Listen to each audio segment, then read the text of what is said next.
Himachal Pradesh pensioners संयुक्त संघर्ष समिति के तत्वावधान में पेंशनर्स ने गांधी चौक पर प्रदेश सरकार के खिलाफ प्रदर्शन किया।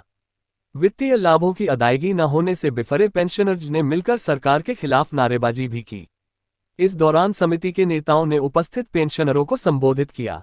इस प्रदर्शन में 17 विभागों के पेंशनर्स उपस्थित रहे। मांग रखी गई कि संशोधित लाभ जैसे ग्रेच्युटी, कम्यूटेशन, अवकाश नकदीकरण और संशोधित पेंशन 1 जनवरी 2016 से 31 जनवरी 2022 के बीच सेवानिवृत्त सभी पेंशनरों को प्रदान की जाए। वर्तमान में ये लाभ केवल 31 जनवरी 2022 के बाद सेवानिवृत्त होने वाले कर्मचारियों को ही प्रदान किए गए हैं, जिसके परिणामस्वरूप पहले सेवानिवृत्त हुए भेदभाव हो रहा है। संघर्ष समिति के नेताओं ने बताया कि 1 जुलाई 2016 को संशोधित वेतनमान के अनुसार वेतन दिया जाएगा और वर्तमान के आधार पर प्रदान किया जा रहा है।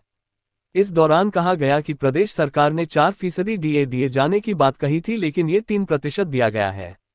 इस वजह से पेंशनर्स में रोष व्याप्त है। इस दौरान चिताया गया कि यदि प्रदेश सरकार ने पेंशनरों के लंबित वित्तीय लाभों को जारी नहीं किया तो आगामी समय में संघर्ष और तीव्र रूप धारण करेगा। हिमाचल प्रदेश पेंशनर्स संयुक्त संघर्ष समिति हमीरपुर के अध्यक्ष मोहिंद्र सिंह ने बताया कि गांधी चौक पर 17 विभागों में पेंशनर्स एकत्रित हुए हैं। वित्तीय लाभों की अदायगी न होने के विरोध में प्रदर्शन किया जा रहा है।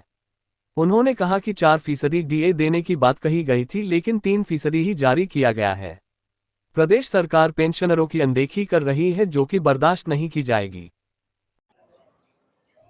आज का जो धरना प्रदर्शन रखा हुआ है, ये हमारे सभी विभागों के 18 संगठनों की एक ज्वाइंट एक्शन कमेटी बनी है। उस कमेटी ने 16 सितंबर को जो है सरकार को मांग पत्र दिया था और 16 अक्टूबर को उसकी अवधि जो ख़त्म हो गई है। सरकार ने वार्ता के लिए नहीं बुलाया और ना ही कोई पत्राचार किया। इस एवज में जो है ये नोटिस किया था कि 17 तारीख को हम जो है हर एक ज़िले में जन जागरण अभियान करेंगे और जो है संघर्ष करेंगे और डीसी के माध्यम से जो है सरकार को ज्ञापन देंगे।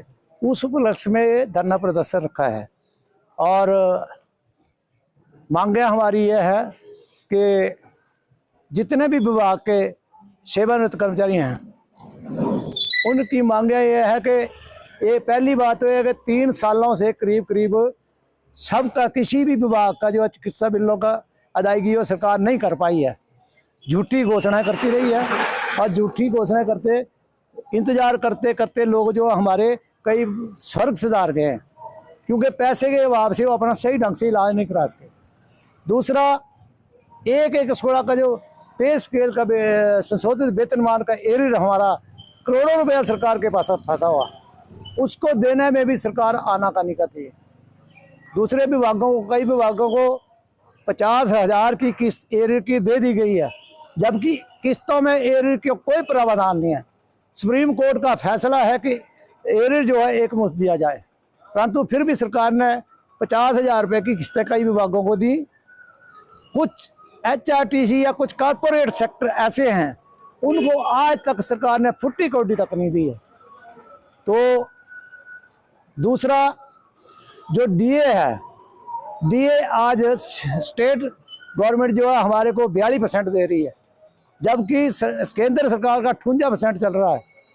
हाँ, 3% डीए के लिए घोषणा माननीय मुख्यमंत्री जी ने की है 15 तारीख को, वो भी तब की जब HRTC के संयुक्त संघर्ष समिति ने शिमला में विशाल धरना प्रदर्शन किया, जिसमें करीब 4,000 परिवहन पेंशनरों ने भाग लिया। तो उसके एवज में उन्होंने 3% की अफरा तफड़ी में घोषणा करी और प्रोसीडिंग की कॉपी निकाली है, परंतु दिवाली से पहले उन्होंने 6 महीने के एरियर देने की भी घोषणा करी है।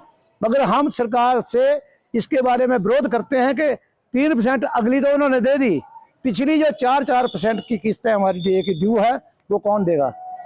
तो हम चाहते हैं कि पहले वो 4% और 4% को दें, तब इसकी अधिसूचना जो है जारी हो।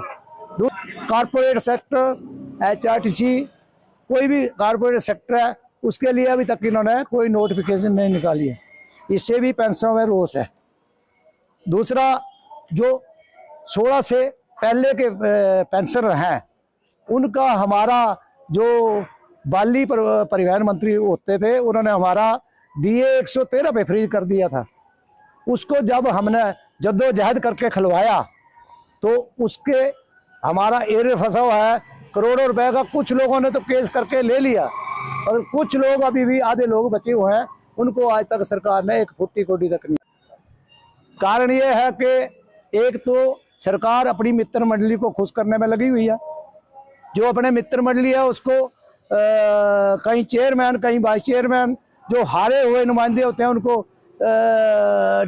विभागों में जो चेयरमैन और वाइस चेयरमैन लगा रही है, जबकि उनकी चेयरमैनों की 30,000 रुपये सैलरी होती थी, उसको उठा के सीधा 80,000 कर दिया। अब उनके TAD और खर्चे डाल के 1.5 लाख रुपए में चेयरमैन जो है एक पड़ रहा है, वो भी घाटे के कारण है। और सरकार जो है अपनी सैलरी इतनी हिमाचल के अंदर त्रासदी हुई, आर्थिक संकट आया, तो अपनी सैलरियां बढ़ाने के लिए तो इनके पास पैसे की कोई कमी नहीं है। और जब कर्मचारियों या पेंशनों को देने की बात आती है तो ये कहते हैं घाटा या करोड़ों रुपए का बोझ पड़ेगा। जब ये अपनी सैलरियां बढ़ाते हैं, अपने TAD बढ़ाते हैं, तो विपक्ष भी बात नहीं करता इस बात के ऊपर, वो भी टेबल थपथपा कर जो है इनका समर्थन करते हुए, क्योंकि उन्होंने भी लेनी होती है। तो ये बहुत शर्म की बात है। इन नेताओं ने देश को खाली कर दिया, प्रदेश को खाली कर दिया, खोखला कर दिया है। और कर्मचारियों के देने के लिए ये बोलते हैं हमारे पास पैसा नहीं है। अभी हाल ही में आपने देखा होगा, 13-14 तारीख की बात है, माननीय उप मुख्यमंत्री जी अग्निहोत्री जी अपने हरोली विधानसभा क्षेत्र गए हुए थे। वहां पर उन्होंने अधिकारियों की जो उनको लताड़ लगाई कि काम क्यों नहीं हो रहे हैं, पैसे की कोई कमी नहीं है। अब हरोली कॉन्स्टिट्यूंसी के लिए उनके पास पैसा है, तो पेंशनरों को देने के लिए पैसा क्यों नहीं है, कर्मचारियों को देने के लिए क्यों नहीं है। आज के जो धरना प्रदर्शन है ये तो एक ट्रेलर है, पिक्चर अभी बाकी है। हम सरकार को चेता देना चाहते हैं कि ऐसे धोखे में ना रहे कि हम बुजुर्गों के बाजुओं में दम नहीं है। हम सरकार से बार बार गुहार लगा रहे हैं। कोर्ट में एरियर के केस कर्मचारियों पेंशनरों के चल रहे हैं, परंतु सरकार नामी ग्रामी वकीलों की फौज खड़ी करके उन्हें करोड़ों रुपया जो है वकीलों को लुटा रही है और पेंशनरों की देनदारियां नहीं दे रही है। क्योंकि जो करोड़ों रुपया वकीलों को लुटाया जा रहा है, उस पैसे से पेंशनरों की काफ़ी हद तक जो है देनदारियां दी जा सकती थी। तो इस धोखे में सरकार ना रहे। हम सड़कों पर उतरे हैं और सरकार ने हमें मजबूर किया है। 15 तारीख को शिमला में हमारी जो HRTC पेंशन संयुक्त समिति है, उसके बैनर तले जब हमने धरना दिया मुख्यालय शिमला में, और वहां से रैली चौड़ा मैदान के लिए चली, तो सरकार हिली है और सरकार ने देखा है कि ये जन स्लैब कहाँ से आया है। तो हमारी बुजुर्ग माताएं, बुजुर्ग भाई वहां पर पहुंचे और 4 घंटे का हमारा 5 घंटे का प्रोग्राम वहां पर चला और सरकार को हमने वहां से भी चेताया है। आज गांधी चौक से भी वीरभूमि हमीरपुर से चेताएंगे। अगर सरकार फिर भी नहीं मानती है तो हम कुछ भी कर गुजरने को तैयार रहेंगे। मैं प्रकाश ठाकुर, शिक्षा विभाग से प्रिंसिपल के पद से मैं रिटायर हुआ हूं। आज से 10 साल पहले 11वां साल मुझे रिटायर हुए चला हुआ है। आज हम यहां पर धरना प्रदर्शन के लिए पेंशनर्स इकट्ठे हुए हैं। आज से पहले सुनते थे कि जो सरकार बोलती है वो करती है। जो केंद्र DA की किस्त जारी करता था उसी रेट के अनुसार हिमाचल में भी मिलता था और देश के अन्य राज्यों में भी मिलता था। लेकिन हिमाचल प्रदेश में ऐसा व्यवस्था परिवर्तन हुआ कि पूरे देश में आज वहां के पेंशनर्स को, वहां के कर्मचारियों को 58% महंगाई भत्ता मिल रहा है, जबकि हिमाचल का कर्मचारी और पेंशनर जो है वो 42% पर लटका हुआ था। हमारी एक किस्त की जो घोषणा माननीय मुख्यमंत्री महोदय ने बजट 70 में की थी, वो किस्त नहीं, वो DA पर डकैती है। 4% की किस्त जो बनती थी उसे कर्टेल कर 3% कर दिया गया। सामने सामने डाका डाला गया हमारी किस्त के ऊपर। सरकार बोलती है कि हमारे पास पैसा नहीं है, जैसे मेरे मित्र भी बोल रहे थे कि सरकार का यही बहाना है। आप लोगों ने पिछले कल ही सुना होगा कि हिमाचल प्रदेश के विधायकों की, मंत्रियों की, विधानसभा के स्पीकर की, माननीय मुख्यमंत्री, इन सभी की जो तनख्वाहें हैं, जो वेतन और भत्ते हैं, उनमें 30% की वृद्धि की गई है। हिमाचल प्रदेश सरकार के पास पेंशनरों के लिए 4% महंगाई भत्ते की किस्त देने के लिए पैसा नहीं है, और अपने वेतन और भत्ते बढ़ाने के लिए जो है वो 30% की हाइक की जा रही है। आज मुख्यमंत्री का वेतन जो है वो बढ़कर, मैं यहां पर आपको फिगर देना चाहूंगा कि जो 2,65,000 रुपए होता था वो बढ़कर 3.5 लाख रुपए हो गया। सीधी 85,000 रुपए की बढ़ोतरी की गई है। और यहां पर मैं ये बता देना चाहता हूं, चलो ये तो प्रेजेंट इसमें है, ऑफिस में है, दे रहा हूं कि हिमाचल प्रदेश के जो विधायक हैं उनकी पेंशन में भी बढ़ोतरी कर दी गई। जो महज 85,000 रुपए जिनकी पेंशन थी, एक का एक बढ़ाकर जो है वो 1,30,000 रुपए कर दी गई। जो एक बार का विधायक है रहा है उसकी स्थिति ये है, जो 2 बार का है उसे जो है वो 10% की और बढ़ोतरी मिलेगी, तो उसका नेचुरली ही जो है वो 13,000 यानी 1,42,000 रुपए उसकी पेंशन होगी। यहां पर स्पीकर जो है वो 2,55,000 से बढ़कर सीधा 3,45,000 पर चला गया। एक विधायक जो है उसका वेतन हिमाचल प्रदेश में 2,97,000 रुपए हो गया, जो शायद पूरे भारतवर्ष में सबसे ज्यादा है। हमारी लड़ाई सरकार में जो बैठे हुए प्रशासनिक अधिकारी हैं, जो माननीय मुख्यमंत्री महोदय और उनके मंत्रिमंडल के सहयोगियों को, विधायकों को गुमराह कर ऐसे निर्णय ले रहे हैं, उनसे है। मैं यहां पर पूछना चाहता हूं कि चीफ सेक्रेटरी महोदय कितना डीए ले रहे हैं?